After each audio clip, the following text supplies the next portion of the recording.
I think the best way to start this is to read.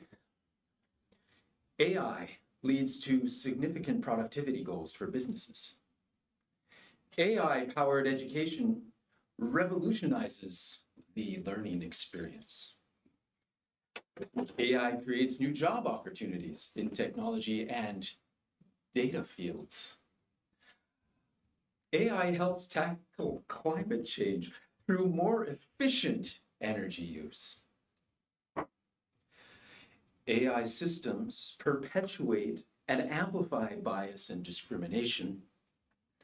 AI leads to job loss and unemployment in traditional industries.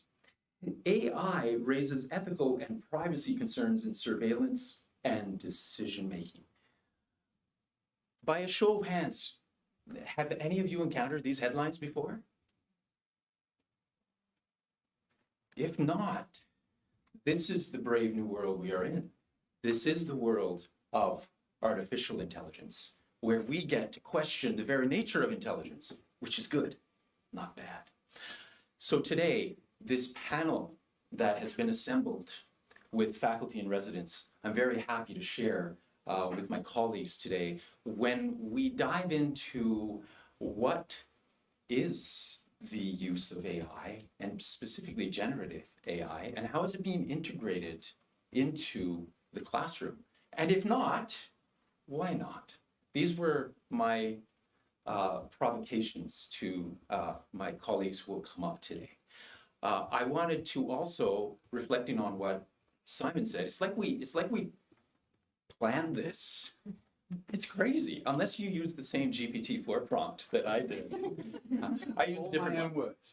Now, through GPT-4, I have to tell you, I found this phenomenal book. First of all, I already knew about Donna Haraway's amazing book called The Cyborg Manifesto. If you don't know about it, go know about it. It's amazing. I have a quote from Donna right here. She messaged me today through the intranets. By the late 20th century, our time, a mythic time, we are all chimeras, theorized and fabricated, hybrids of machine intelligence and organism. In short, we are cyborgs. Now I'm going to contrast that with a book published in 1986 that I discovered through GPT-4, which is called The Whale and the Reactor. Oh my God. I don't know if you've heard about this book. If you haven't, go check it out. It's written by Langdon Winner. And in this book, written in 1986, you can substitute the technology that Langdon is writing about with AI. Clearly, the same types of challenges that individuals who are much, much older were facing in the 80s. And that is where we are at now with generative AI. It's not really different, even though it might feel different, even though it might feel more urgent, but maybe what's coming to a head, and reflecting on what Simon mentioned as well, is that we are having to question this technology perhaps a little more than before.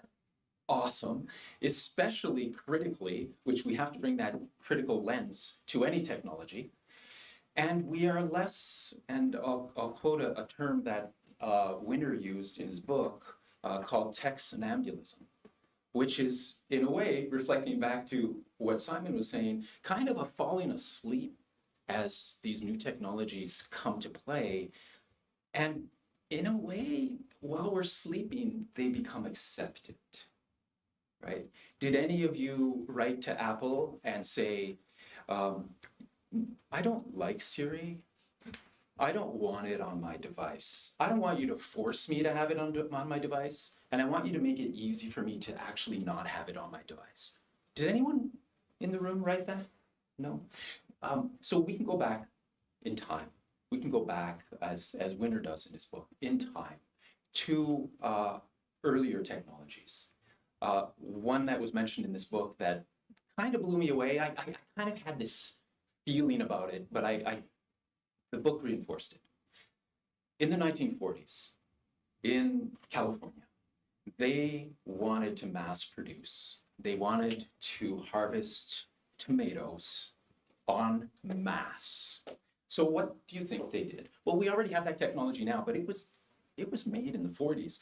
They created machines to harvest the tomatoes. Now, if you think about that, you go, okay, yeah, thanks, Patrick, no big deal. You know, it's just a way to help humans, right?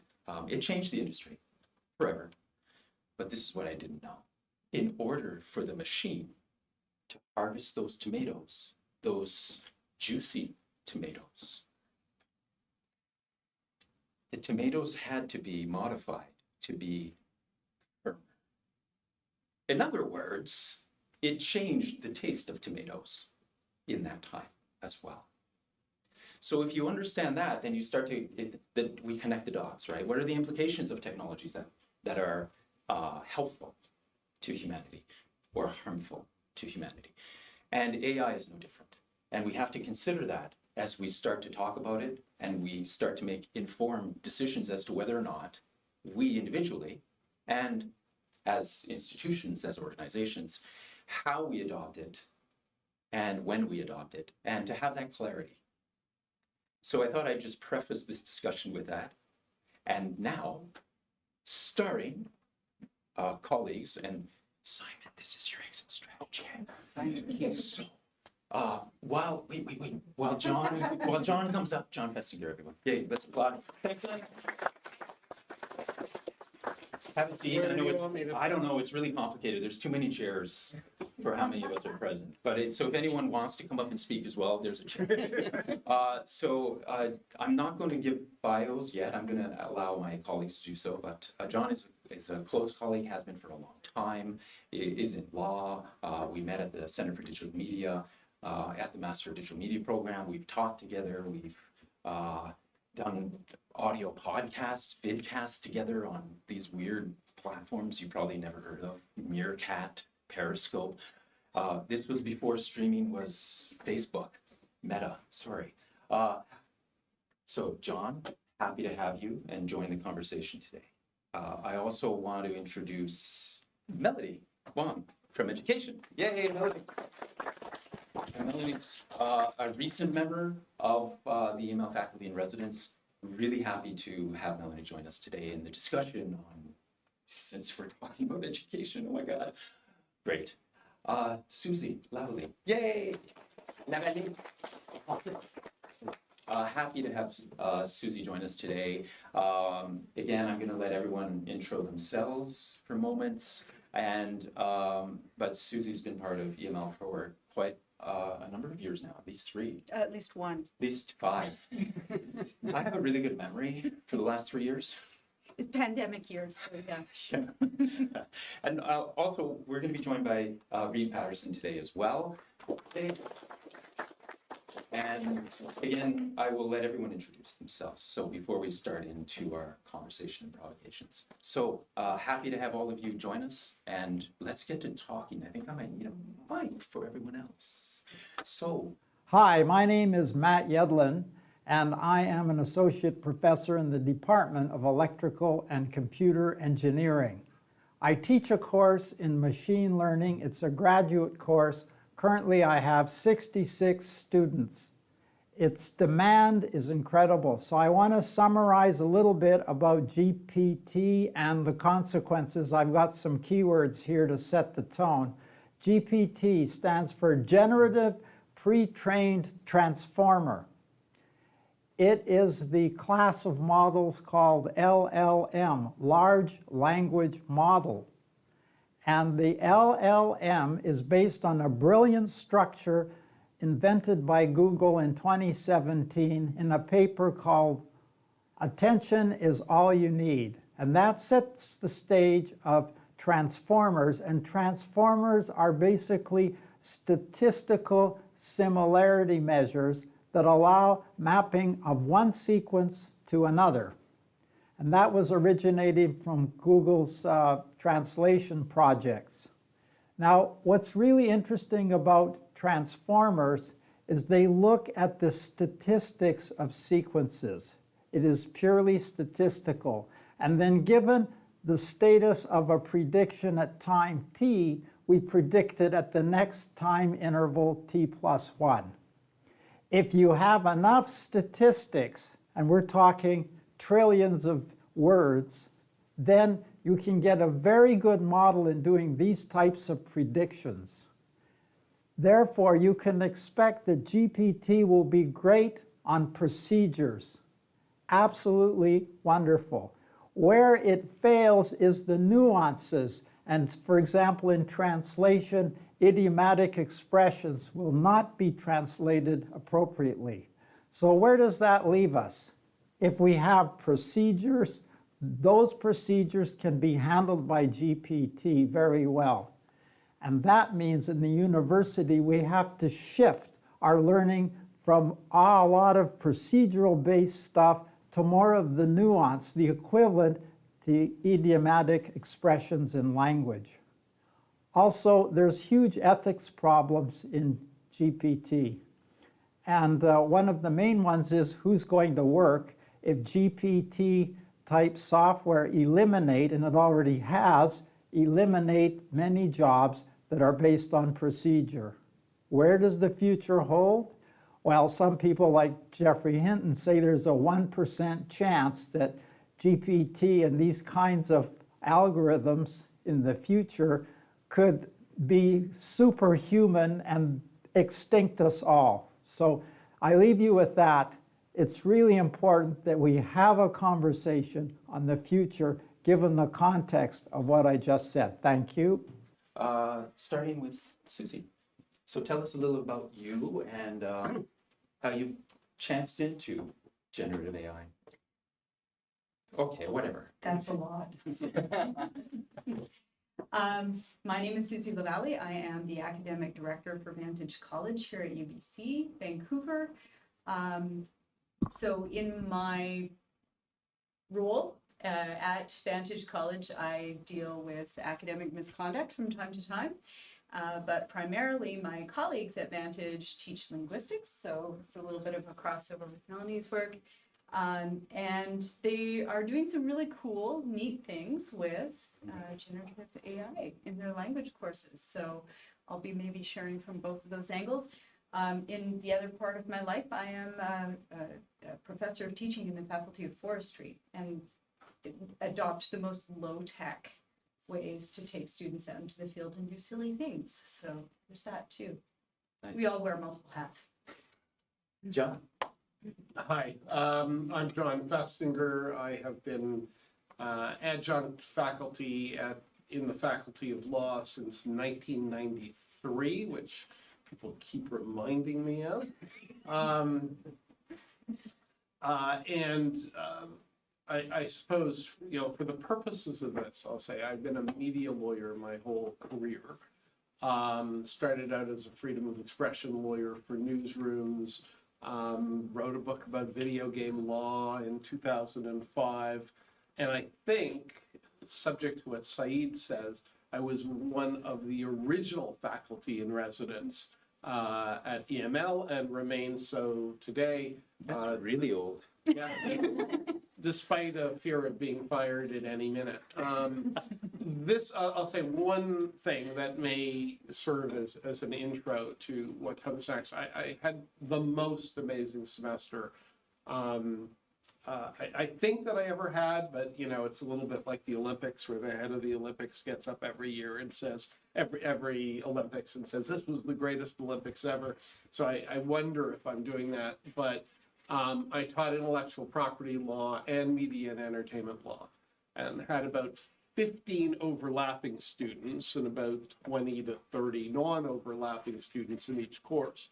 But the courses sort of merged, because in intellectual property law, we talked about all of the IP issues related to AI, and in the media and entertainment law course, we basically came to two conclusions. At the beginning of the semester, I said, I don't even know why you're here, because everything we know about media and entertainment is dead, and so you're not going to learn anything from me, but we'll figure it out together. And then the generative AI mania hit, and we came to basically one conclusion is that media and entertainment law is now one thing. It's like one word. what used to be two areas and what I always taught as two separate areas is completely merged because everything is entertainment. Politics is entertainment, news is entertainment, This panel. this panel is entertainment. Hopefully. And that has very profound implications for us and how we're going to use generative AI to entertain ourselves, even in education, going forward. I'll stop there. I don't know how I taught that. You will. Okay. You just have to have a longer introduction. Oh, okay. My name is Melanie Wong. I'm an assistant professor of teaching in the Faculty of Education, Department of Language and Literacy Education. I started as a humble K-12 educator, so my roots are there, but I was also a technology teacher, so started with the basic stuff. And so obviously that's part of the reason why I'm so interested in EML, and I'm really excited to be a part of it.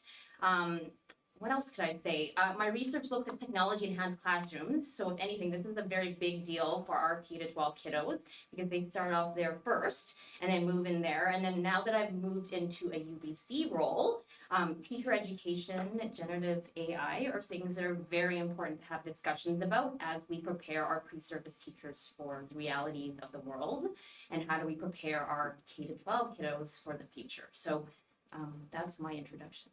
Thank you. Thank you. Reed. Thank you. My name is Reed Patterson. I am an alumni here at UBC. I graduated from the Cognitive Systems program a few years ago, and I currently work at Gearing Up. So I'm actually quite similar to Melanie here in that I work as a professional development teacher, trying to bring in artificial intelligence and coding and general digital literacy topics into K-12 classrooms all around BC and giving teachers the tools that they need to understand this, as well as just investigating the deeper impacts of AI and more recently generative AI on classrooms and on education and on who we are as humans. I'll leave it there. Thank you. Yeah. So, where are we going to take this? Well, the next step really is to dive a little deeper into how each of our panel members have been either integrating AI, not integrating AI, somewhere in the spectrum in between. And I'll start with a couple of examples to give all of you. So one project that I'm involved in is in I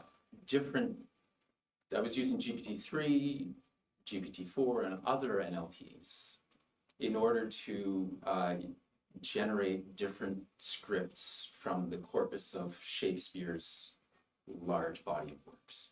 And why was I doing this? Because there was intent behind wanting to give voice to some of the characters traditionally in Shakespeare's plays that have either been demonized or misrepresented historically.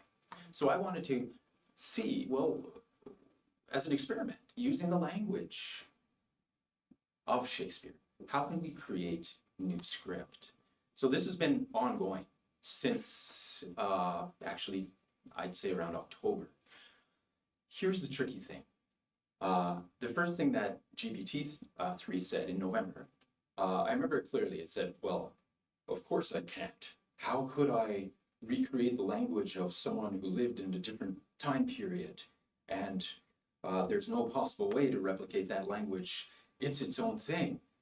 And it's awesome. Okay, it didn't say the awesome part, but you get the gist. It didn't want to. So like probably everyone in this room who's played with an NLP, you try to trick it, right? You try to get a way around it. You want to tweak it. You want to figure out a way. How can I get it to do stuff that I want it to do?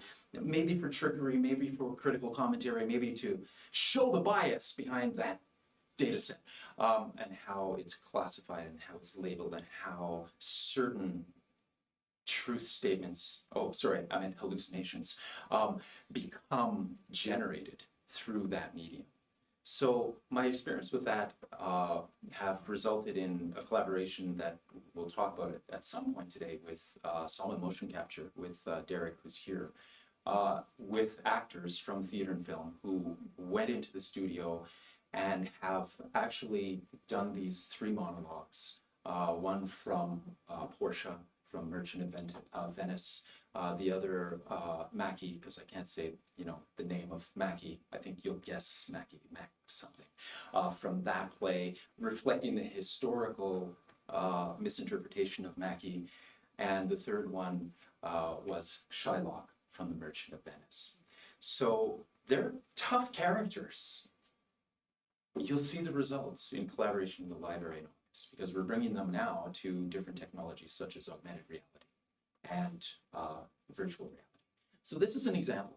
Other examples that have come have been just using NLPs and translating them into text-to-speech. Students have been creative. The dominant way that I've been encouraging the use of generative AI in whatever I teach, wherever I teach, is its use as a prototyping tool, as a tool from a large palette of tools that every student and every creative professional can draw from. So, who would like to start? The person with the mic. The person with the most. I appear to have been voluntold. Okay, so the question is, how am I using these things basically Yeah. in my work and in my life? Yeah, and potentially in the teaching that you mentioned and in the mentoring, yeah. Yeah, so specifically there's been a couple of areas of generative AI that I've been really interested in. The first is use as a personal tutor. I don't think I've ever been able to learn topics as fast and as deeply as I have been when I have been conversing with something like ChatGPT, because I can ask a question.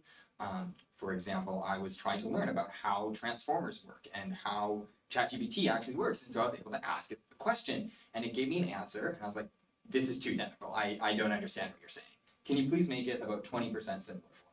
And it did, and I started understanding it, but then I started having specific questions. Oh, like what do you mean when you're embedding text into a vector? Like I don't know what that means. Can you please explain it to me? And so it started doing that, and it started giving me examples as it did it, and I was able to ask follow-up questions. And to me, this was really amazing. When in my undergraduate degree, I was a teaching assistant for a lot of classes, and it was really difficult to go and spread my time amongst all the students. I loved sitting down individually with students and letting them ask me questions and just sitting and being patient with them and being able to teach them, but you can't do that. When you have 30 kids in a classroom, or even if you have 10 people in a classroom, you just can't give that individual time. So I'm really hopeful about these technologies for that side of things. And then the second use I've been using it for is coding.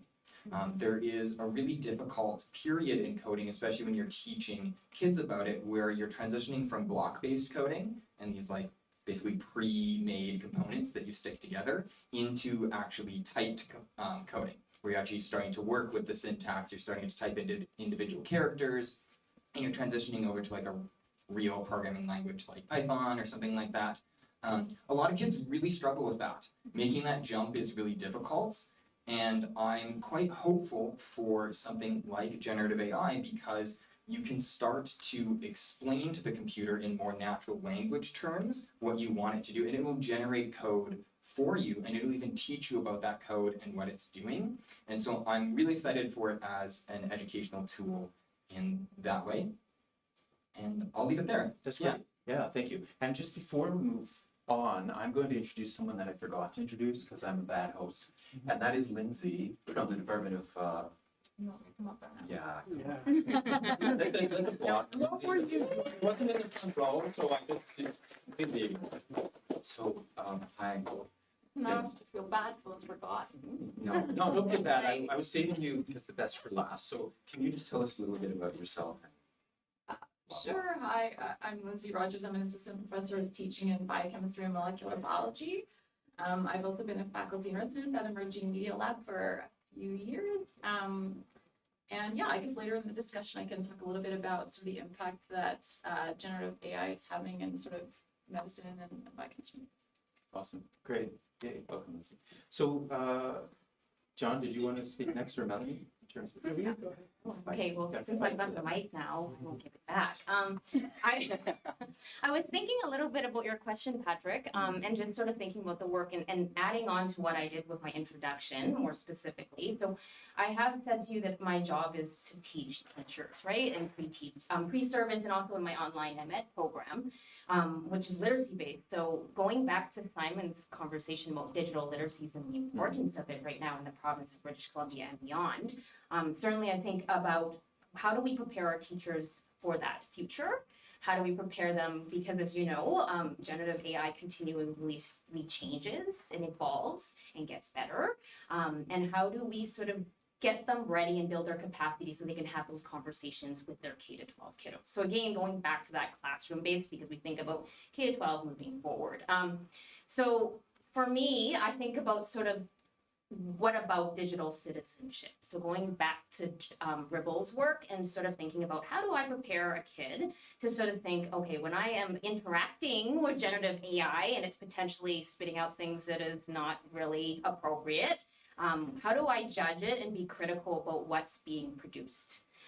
So those are definitely conversations that I'm certainly interested in. I'm seeing that in my own research in technology enhanced classrooms. My current study is in an online school, so you can imagine they're very much using all of these things.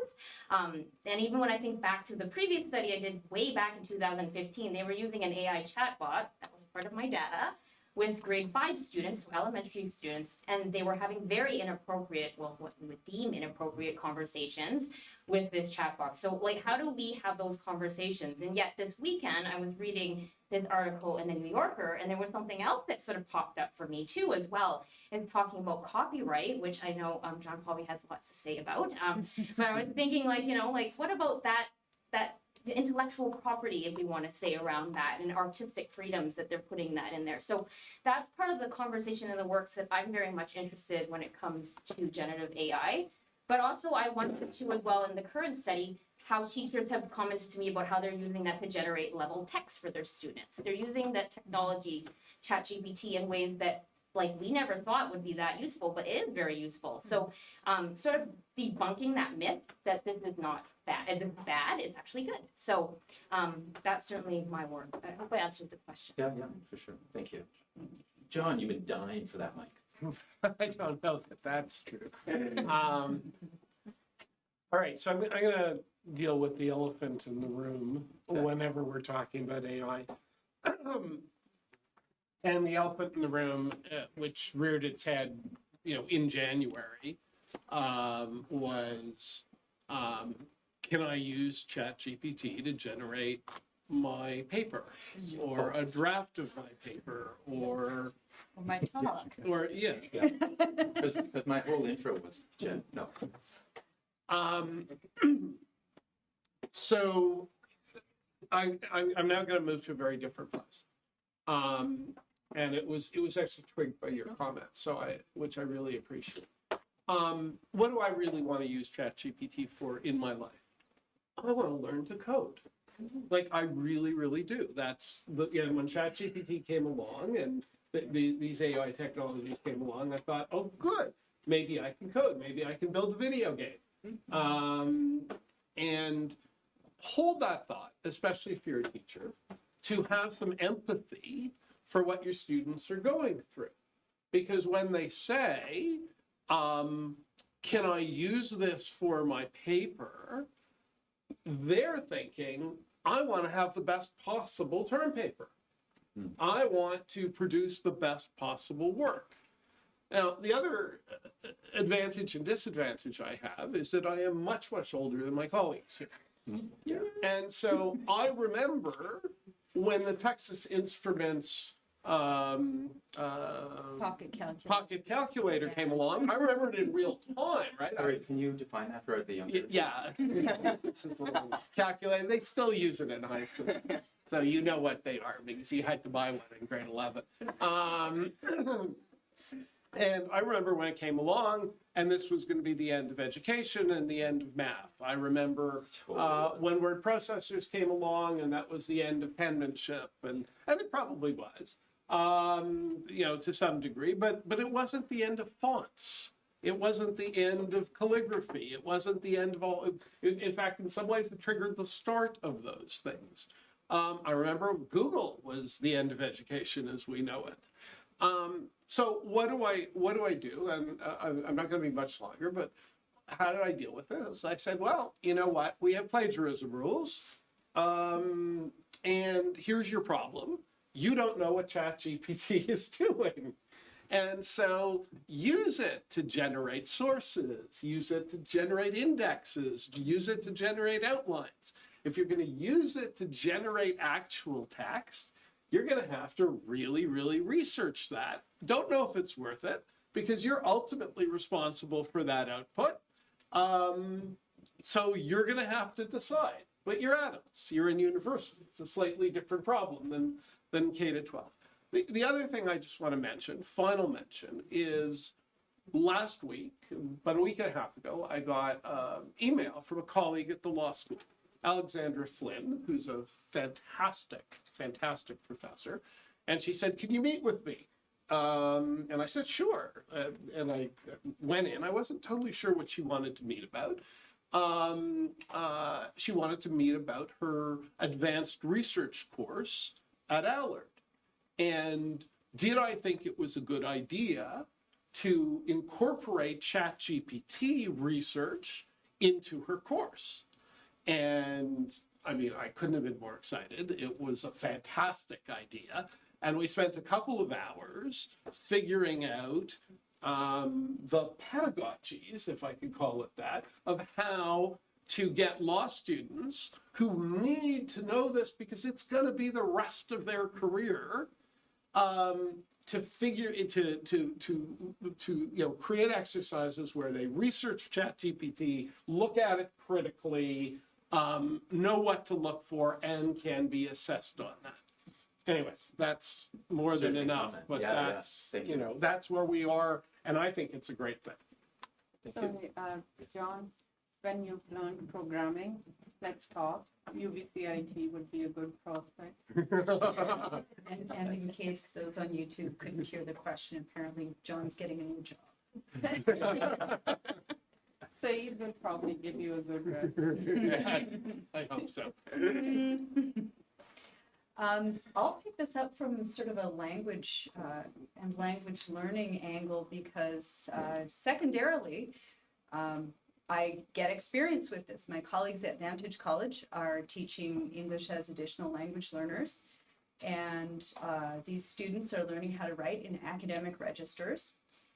So while they may be fluent in the language or reasonably fluent in the language of English, they are learning how to write like a scientist. They're learning to write like an engineer. And so there's two different ways in which my colleagues have shared with me that they're using AI-generated text in order to teach these classes. And I thought they were both cool to bring to you. One is kind of similar to the academic integrity point that John made earlier. A colleague of mine in this term has used student-generated prompts. So the students poke around with ChatGPT. They throw in a prompt on something that they want to know more about. And then they take the 200 or 300 words that ChatGPT spits out, and they have to critique it. And they have to point out ways in which this text that's been generated isn't very good, according to what they've learned throughout the year with our colleagues. And it's really interesting. They said it's boring. It's not very good to read. It has some stuff in it that's just plain wrong. And I thought this was a really cool exercise because the students are now learning, if I am going to use that, it might help me get a small leg up, but the amount that I'm going to have to do to make that good, I might as well have done the readings and actually written it myself. Bingo. Yeah, so I thought that was a really cool exercise. Another way in which my colleagues have been using it earlier in the term, my colleague, Amber is her name, she's amazingly creative. She's been apparently using ChatGPT for many years, or versions of it. She will send in a prompt.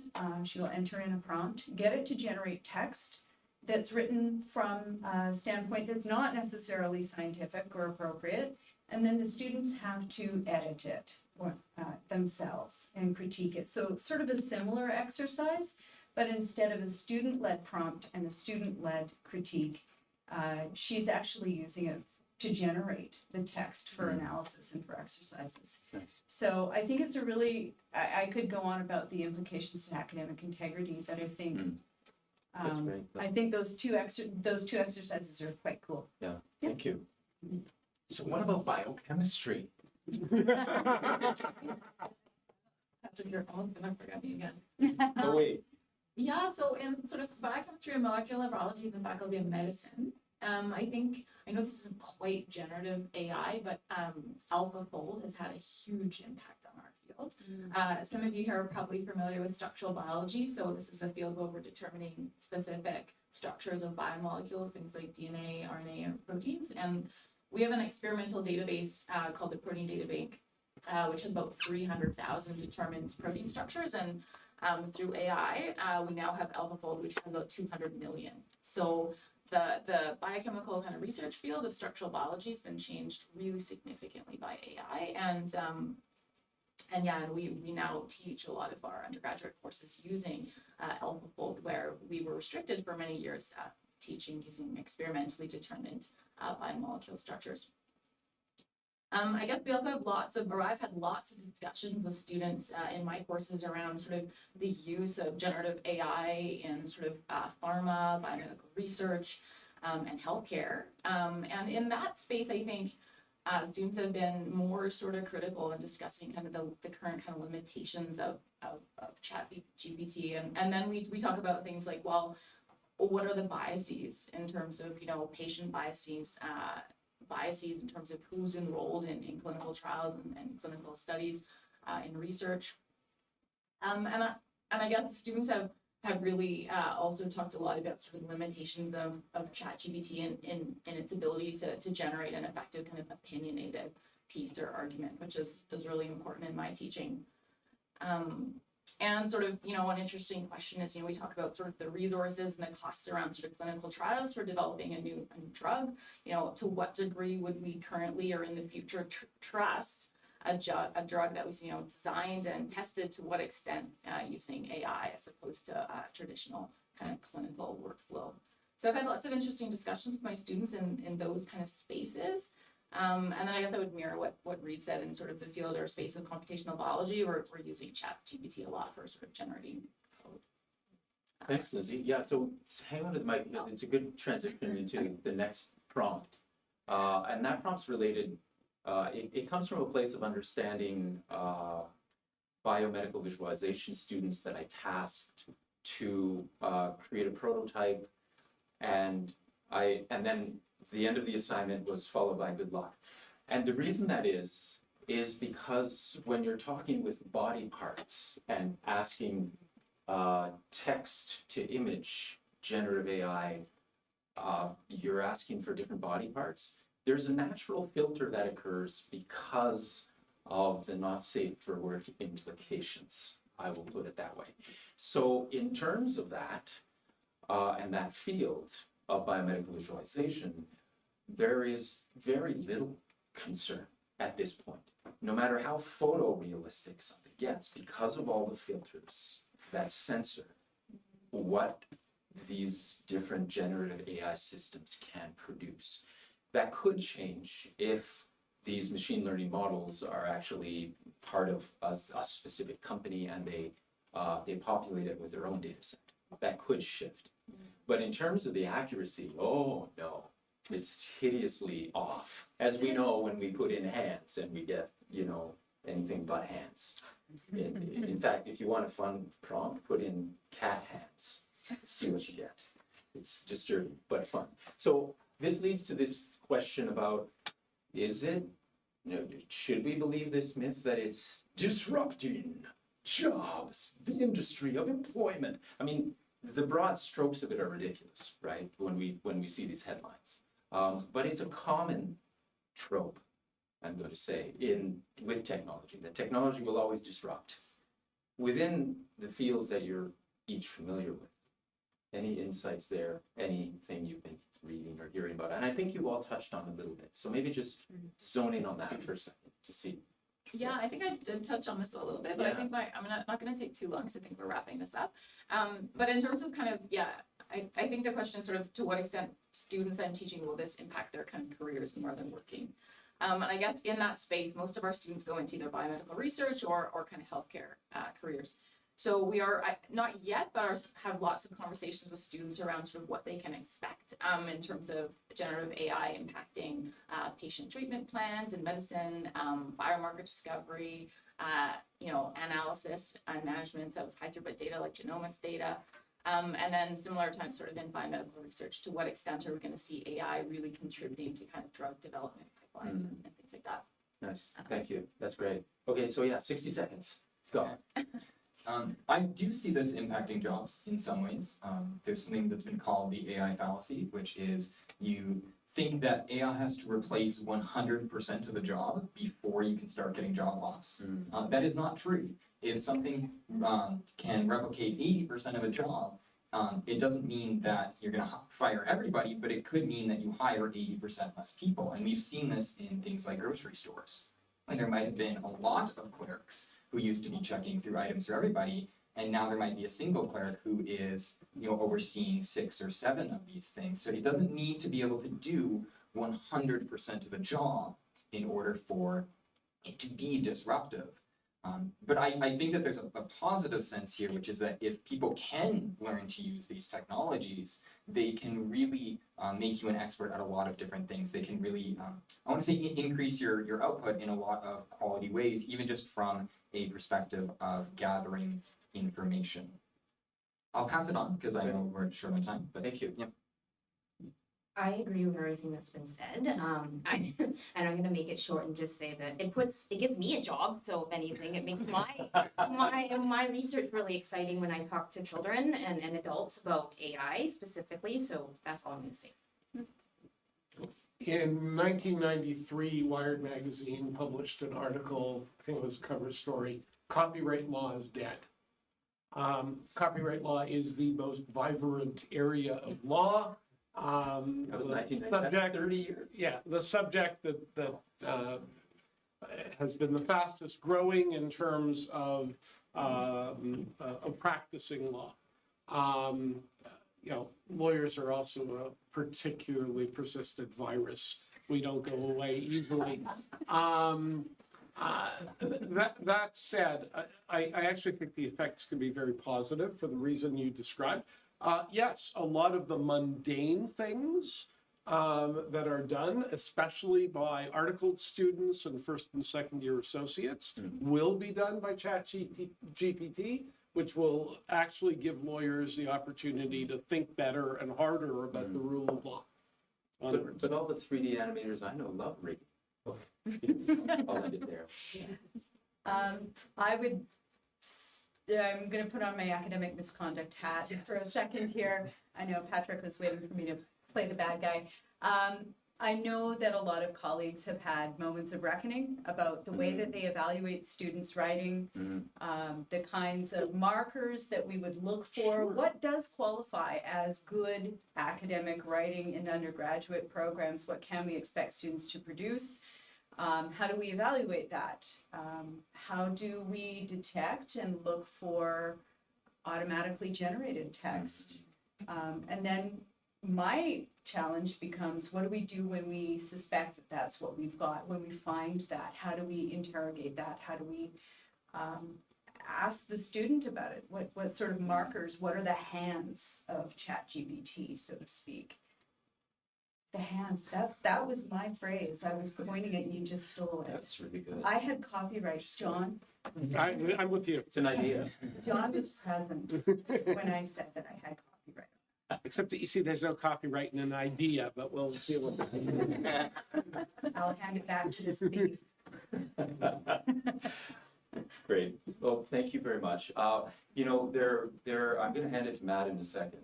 But I did want to give, instead of turning this into a Q&A, which is, not really that much fun.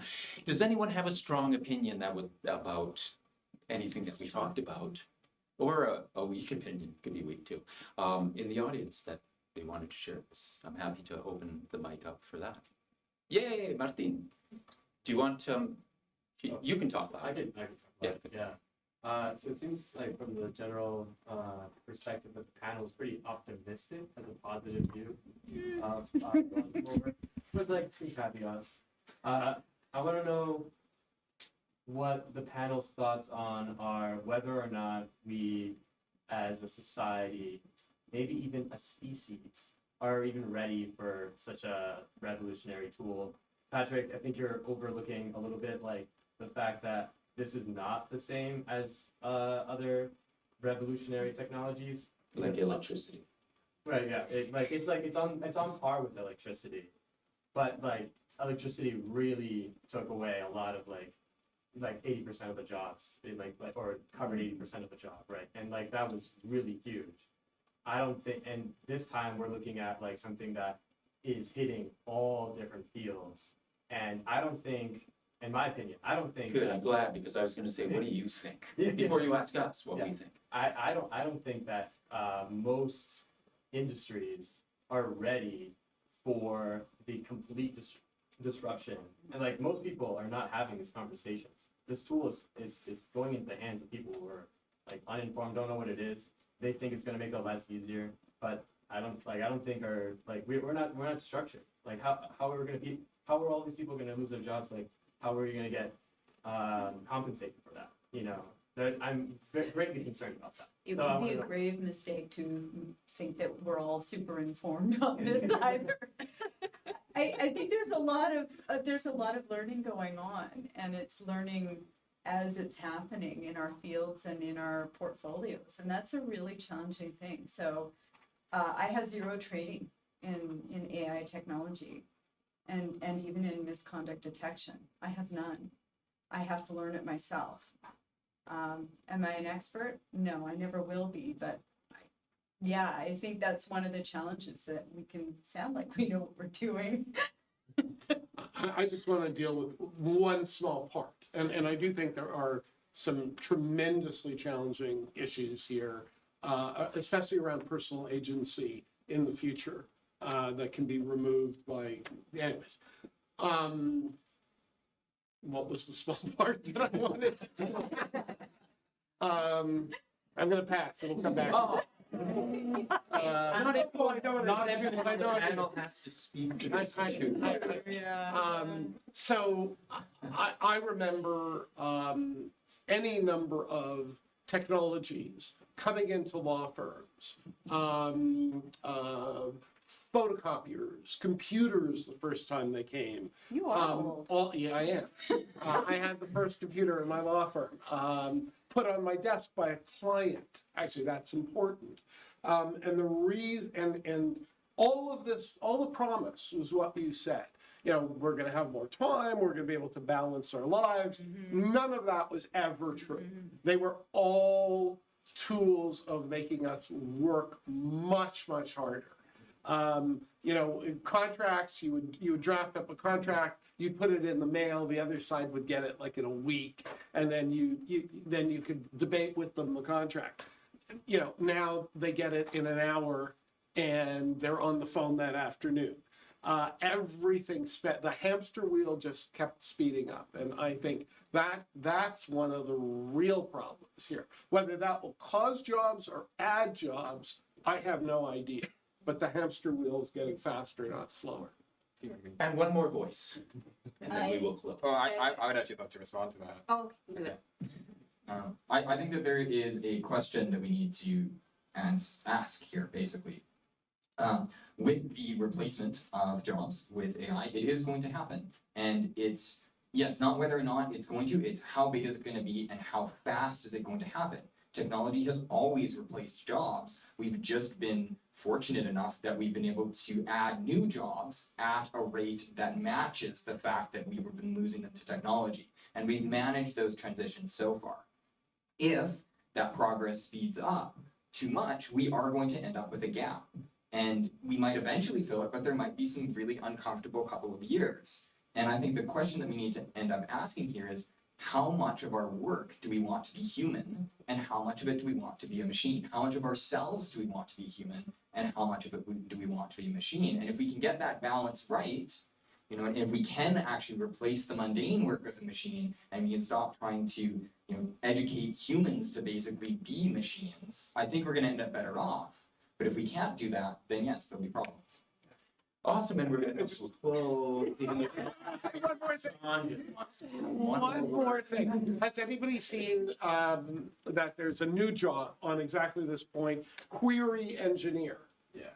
And ad for the most expensive or the salary for a query engineer, $377,000. I believe that was an April Fool's joke. Was it? Yes. I'm I'm so sorry to all of you prompt engineers out there. Yeah, it's probably gonna be 7,000, but okay. Fooled me. Please join me in thanking our panel.